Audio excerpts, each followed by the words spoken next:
Good morning po. Ito'y walang pasok po sa aming company. Ito po yung aming simbahan sa Joshi, Shiba, Ken, Japan. Ngayon po, dahil wala po akong pasok, ito po ang aking ginagawa.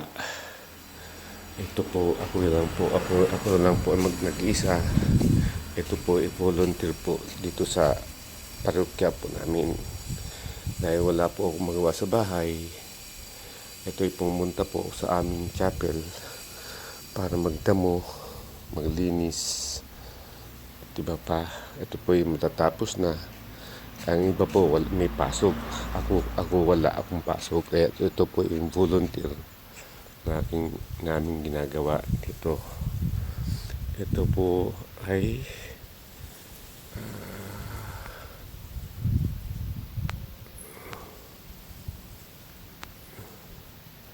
ito po ang ginagawa. Kaya po ay itutuloy ko.